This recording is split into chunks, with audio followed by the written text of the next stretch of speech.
Hello dear students, how are you? I hope you all are fine. Welcome to my channel Law Scholars and Legal Issues.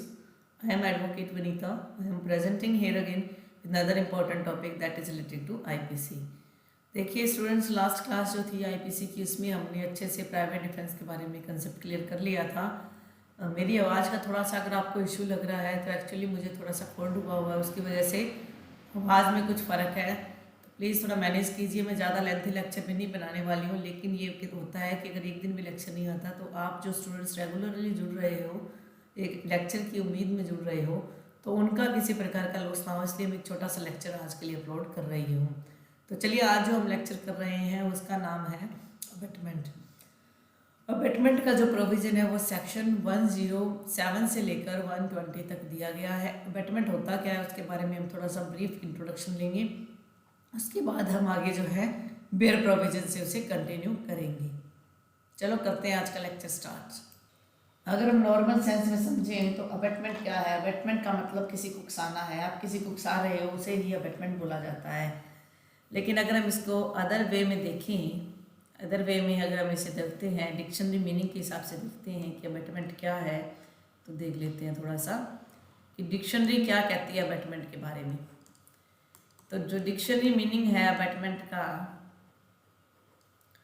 वो कहता है कि abetment का मतलब होता है टू इंक्रीज। अबेटमेंट का मतलब होता है टू इंक्रीज, एक सेकेंड, अबेटमेंट का मीनिंग होगा टू इंक्रीज, फिर गलत स्पेलिंग आ गई है, इंक्रीज नहीं, सॉरी, एनकरेज। मैं बोल लगता है कुछ और रही हूँ, लिख भी उसी हिसाब से रही हूँ। देखिए, टू एनकरेज, एनकरेज का मतलब बढ़ावा देना, टू एनकरेज। रेज, रेज मतलब गुस्सा, गुस्से का बढ़ावा देना, या असिस्ट करना। असिस्ट का मतलब किसी को हेल्प देना, assist someone, assist someone to act or do something, do something wrong, something wrong, in particular, in particular to commit a crime, to commit a crime।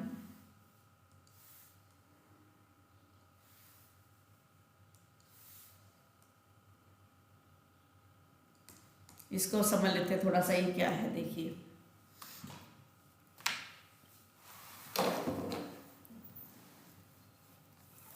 To encourage का मतलब क्या होगा? एनकरेज होता है किसी को बढ़ावा देना। आपने किसी को बढ़ावा दिया कि आपने ये एक्ट करना है, ठीक है, बढ़ावा दे रहे हो आप, या फिर असिस्ट कर रहे हो किसी को, किसी की हेल्प कर रहे हो कोई ऐसा एक्ट करने में, या कोई ऐसा एक्ट करने में जो रॉन्ग की कैटेगरी में आता हो, और पार्टिकुलर वे से ये लगे कि वो क्राइम हो। तो कहने का मतलब है कि अबेटमेंट जो है वो तभी बनेगा जब वो किसी ऑफेंस से रिलेटेड हो। अगर वो किसी ऑफेंस से रिलेटेड है तभी ही अबेटमेंट है। मान लीजिए आप ए हो, आपके पास एक डॉग है, आपके एक दोस्त है बी, वो कहता है इस डॉग को जो है आप खुला छोड़ दो, ठीक है, इसको बांध के मत रखो। उसने आपको उकसाया, आपने उसको ओपनली छोड़ दिया, लेकिन इस डॉग ने किसी को कोई भी डैमेज नहीं पहुंचाया, no injury, no offence, then it is not deemed as abetment. तो इसे जो है आप अबेटमेंट नहीं कहेंगे, ये अबेटमेंट की श्रेणी में नहीं आएगा। अगर बेसिकली हम बात करें कि अबेटमेंट कहाँ दिया हुआ है, अबेटमेंट का क्या मतलब है, अबेटमेंट को जो डिफाइन किया गया है वो सेक्शन 107 में है। अबेटमेंट कहाँ डिफाइन किया गया है? अबेटमेंट डिफाइंड इन सेक्शन 107, और जो अबेट करेगा उसे बोला जाता है अबेटर। अबेटर कहाँ डिफाइन किया गया है? 108 में, ठीक है। और कोई ऐसा व्यक्ति जिसको अबेट किया गया है वो उसे बोला जाता है अबेटेड पर्सन। तो वो सारा का सारा हम 107 और 108 के साथ थोड़ा सा कंसेप्ट देखेंगे, उसके बाद हम आगे कंटिन्यू करेंगे। इससे पहले मैं एग्जांपल से थोड़ा सा और समझा देती हूँ कि मान लीजिए एक व्यक्ति है ए, इसने बी को उकसाया टू किल सी, तो सी को मार दे। पी ने अगर सी को मार दिया, इसका मर्डर कर देता है, तो ये तो मर्डर के लिए लायबल होगा ही होगा, ये भी उस पर्सन को अबेट करने के लिए उतना ही रिस्पॉन्सिबल होगा। अब ए है, उसने बी को कहा सी का मर्डर कर दे, सी ने कहा, बी ने नहीं किया, तो बी ने कोई ऑफेंस नहीं किया लेकिन ए ने उसको अबेट किया था, उसको उकसाया था, इसलिए ए यहाँ पर लायबल होगा उसको मर्डर के लिए, अबेट करने के लिए। अब मान लीजिए एक और तरीका दे दीजिए, ए जो है वो बी को एक नाइफ देता है लाकर, अब आप सी को मारिए। नहीं, आप इसको ये समझिए कि बी जो है वो मर्डर करना चाहता है सी का, बी कहता है मैं कैसे करूँगा, ये कहता है ये ले नाइफ, तो ये इसने इसकी हेल्प की है, इसको एडिंग किया है, इसको इंटेंशनल ऐड दिए जानबूझ के, ये इसको मर्डर करेगा, तो ये भी जो है अबेटमेंट की कैटेगरी में आ जाएगा। तो चलिए अब हम आगे देखते हैं बेयर प्रोविजन क्या कहता है अबेटमेंट के बारे में। चैप्टर 5 जो है वो बात कर रहा है अबेटमेंट की। सेक्शन कहाँ से तक है? 107 से 120 से, और उसके बाद 120 से लेके 120 बी तक जो है वो क्या आ जाएगा? कॉन्स्पिरेसी। अबेटमेंट होता क्या है? अबेटमेंट ऑफ ए थिंग, किसी चीज़ के लिए अबेट कर रहे हो। Person abets the doing of a thing, एक व्यक्ति जो अबेट कर रहा है कि एक एक्ट किया जाए, किस तरीके से? Who first instigate any person to do that. Instigate का मतलब उसको उकसा रहा है, उसको मोटिवेट कर रहा है। सेकेंडली एंगेजेस विद वन और मोर पर्सन और पर्सन्स इन एनी कॉन्स्पिरेसी, या कॉन्स्पिरेसी की हेल्प से षड्यंत्र करके जो है, या if an act or illegal omission, या इलीगल एक्ट ओमिशन हुआ है या उसने एक्ट किया है कॉन्स्पिरेसी के परसुएंस में, तो भी वो अबेटमेंट माना जाएगा। थर्ड कह रहा है intentionally aids by the any act or illegal omission, कोई जानबूझकर मदद कर रहा है, या तो कोई एक्ट करके मदद कर रहा है या कोई चीज़ को मना करके वो हेल्प कर रहा है, तो वो भी अबेटमेंट माना जाएगा।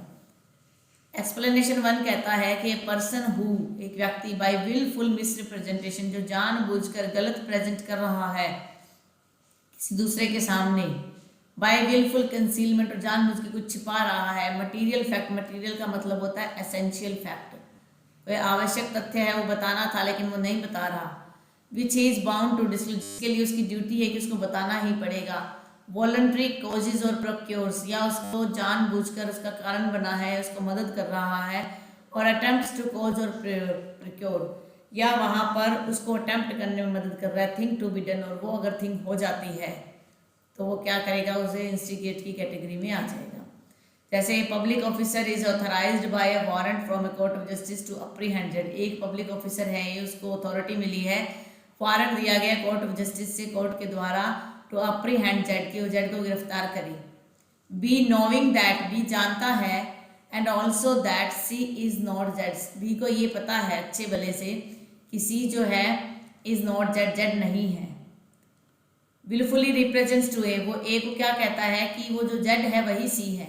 There were intentionally causes A, और वहाँ जानबूझकर ए को रीजन दे रहा है, ए को मजबूर कर रहा है कि वो सी को पकड़ ले।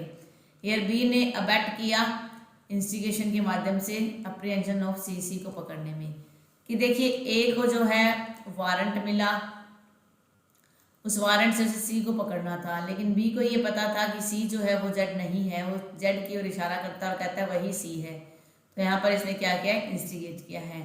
नेक्स्ट एक्सप्लेनेशन कहता है whoever either prior to or at the time of the commission of an act, या तो उस एक्ट के होने से पहले या उस एक्ट के होते समय, does anything in order to facilitate the commission of that act, वो कोई ऐसा काम करता है जो उस एक्ट को कमिट करने में उसकी हेल्प करे, and thereby facilitates the commission thereof, और उसके बाद उसको हेल्प करता है, उसे ऐड बोला जाएगा कि उसने उसकी हेल्प की है, इंटेंशनली जानबूझकर उसकी हेल्प की है, तो वो इंटेंशनली ऐड की कैटेगरी में आ जाएगा।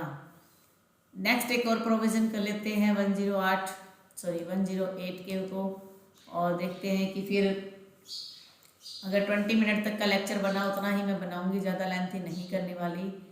इसमें काफ़ी एक्सप्लेनेशन है, इसको टाइम लग जाएगा।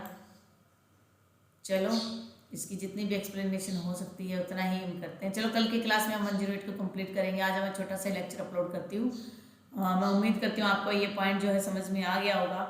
फिर भी आपको डाउट लगे तो जो है आप मुझे कमेंट करके बता दीजिए। चलो थोड़ा सा इसको कंटिन्यू कर ही लेते हैं। साथ के साथ मैं एक इंग्रेडिएंट्स और बता देती हूँ कि बेसिक इंग्रेडिएंट्स क्या है अबैटमेंट की, बेसिक इंग्रेडिएंट्स क्या होंगे। फिर उसके बाद हम आज का लेक्चर जो है ऑफ करते हैं।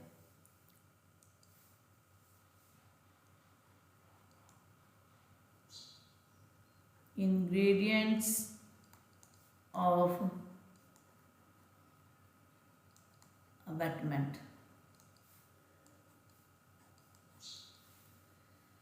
पहला है there must be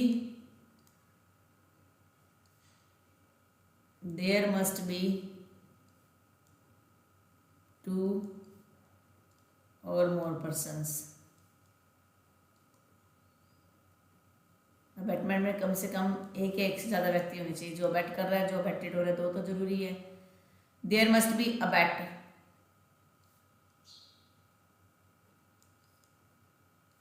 there must be abet. Abet का मतलब जो सेक्शन 107 बताता है कौन कौन से पॉइंट्स हैं, फर्स्ट, सेकंड और थर्ड। फर्स्ट पॉइंट क्या बात करता है आपका, इंस्टिगेशन का।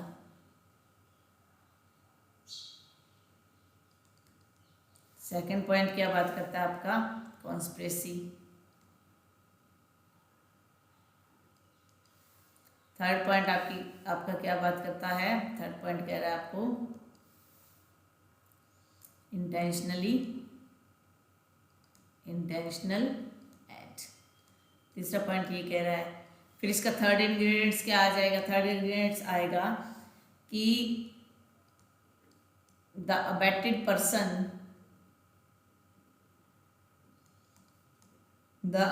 पर्सन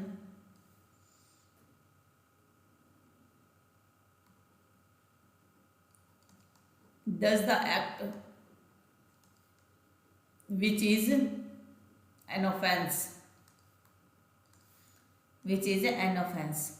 तो ये जो है ऑफेंस की कैटेगरी में आना चाहिए। तो इसमें ज़्यादा डिटेल में समझाने की इंग्रेडिएंट्स को मुझे ज़रूरत नहीं है, क्योंकि जब आप बात करते हो, सबसे पहला पॉइंट है 2 or more persons।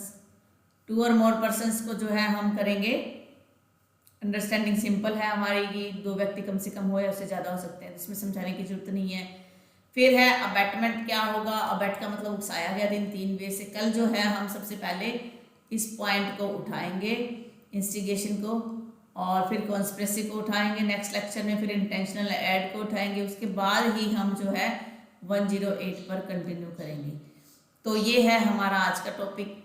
वीडियो अच्छा लगा हो तो लाइक कीजिए। अगर आप मेरे चैनल पर न्यू हो, फर्स्ट टाइम इस वीडियो को देख रहे हो, तो आप मेरे चैनल को सब्सक्राइब कर लीजिए और बेल आइकन पर क्लिक कर दीजिए। फर्दर जैसे ही कोई वीडियो अपलोड हो, सबसे पहले उसकी नोटिफिकेशन आप तक पहुंच जाए।